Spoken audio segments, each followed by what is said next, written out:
Hello, expository writing students. As promised, I've got a little lesson here on em dashes, en dashes, and hyphens. But I want you to remember, you can always look it up. People, even after I do this lesson, I'm still probably going to have to look it up at some point when I'm writing. You can always look this stuff up. All right, an em dash. An em dash is about the length of a capital letter M, as you see there. And an em dash opens a place for more information.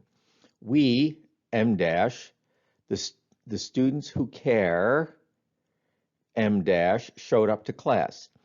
Now that's more, that's extra info. We know it's extra because if you leave it out, we showed up to class is a complete sentence.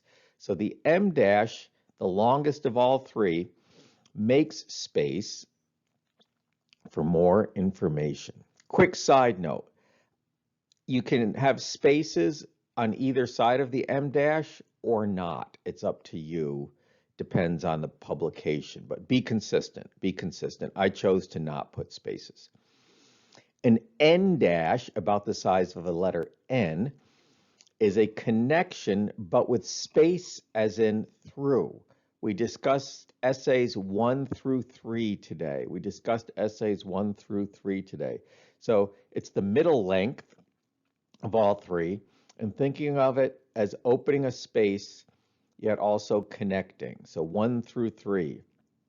You need to read pages 68 and 100 for Thursday's class. That's just an example. There's no reading for Thursday. We don't have class on Thursday. A hyphen, hyphens connect. That's why they're so short. Notice I used an em dash there and there. But here's the hyphen, my mother-in-law. So hyphens take multiple words and almost make them into one. Mother-in-law. It's still sort of 3 words, but it's also sort of one. So it connects. My mother-in-law is a great cook. So understanding where they go is easy enough. I have more examples. But also, how do you get them in there? Here's how to do it in Microsoft Word. And I go to insert, then symbols, then special characters, and then click on it and click on insert. I think there's a faster way, but this is what works for me. Okay, a little more detail. Hyphens, the shortest of them all. A hyphen compound words. We just covered that. Mother-in-law, master at arms. Now here's a pretty common one. 10-year-old, 10-year-old. It's almost like one word, 10-year-old. So hyphens connect words to almost make a longer word. And here's kind of a fun example. It's recommended you don't take down load-bearing walls when renovating. Now this sentence should have a hyphen connecting load-bearing. Otherwise, it could be interpreted incorrectly. So this is almost like the load is bearing something. Because there's no hyphen, the load is bearing. And when in fact, the walls are what are bearing a load. So you want load bearing. You almost want to make that one word by using a hyphen. Here's some more examples. This rock hard cake. Ugh. Rock hard, almost one word, but it isn't. Dog friendly hotel, hyphen, connecting dog and friendly. State of the art, which is an old fashioned term. So the hyphens connect words, and you use a hyphen for 10-year-old, factory made, mother-in-law. But you also use it more commonly, well, maybe not more commonly, to make one adjective load-bearing for something like walls or dog-friendly hotel. Dog-friendly. Think of it saying it fast. Best of 7. So the Associated Press, a good source for an unbiased news, they actually put out a style guide for people writing about the World Series and lots of other style guides. The best of 7 matchup. Best of 7 is almost one word. However, if the Red Sox and Phillies meet in a best of 7, sorry, that was a bad underline. A best of 7. Now, if it's just best of 7, you do not have hyphens. But best of 7 matchup, you do, because it's an adjectival phrase. It's describing the noun. Once again, Matt Damon involuntarily has offered a sentence. Bombers baseball was quickly put on the back burner. Now, back burner is figurative. That's irrelevant. But since it's not an adjectival phrase, there's no noun that it's describing over here. We don't want the hyphen. We don't want the hyphen for back burner. We want Bombers baseball was quickly put on the back burner. Back burner, burner is the noun, so you don't want to connect it to the adjective. Here's another. The 45 students who came to class passed the exam. 45. Here's my favorite. The bench warming athlete rarely gets injured.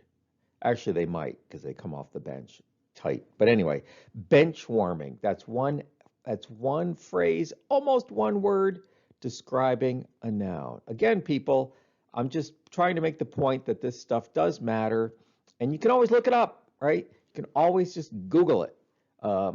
I don't think there's any bad information out there. Hyphens, M dashes, and N dashes. Here's the M dash.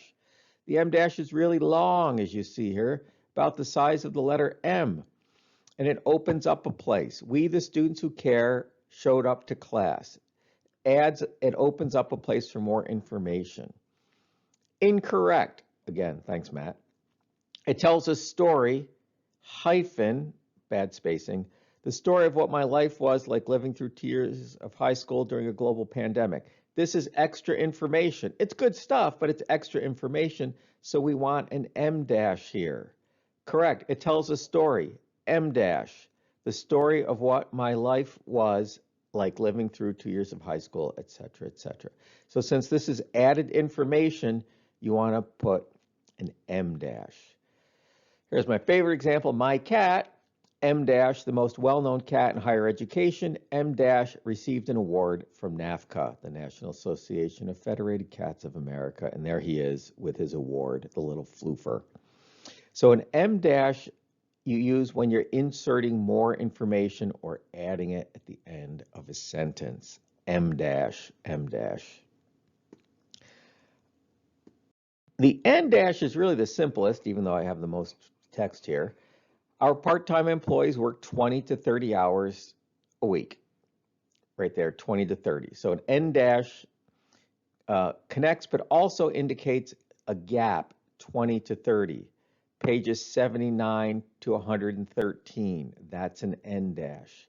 The years 1861 to 1865, if you're a history major writing a paper for a history class, you need the N dash here between words. Here's some extra information. You can read that on your own if you want. But the Nationals defeated the Mets 5-1. So scores have an N dash. I don't know why, but scores have an N dash. Scores have an N dash. All right, quick review. Again, if the only thing you get out of this presentation is the fact that there is a difference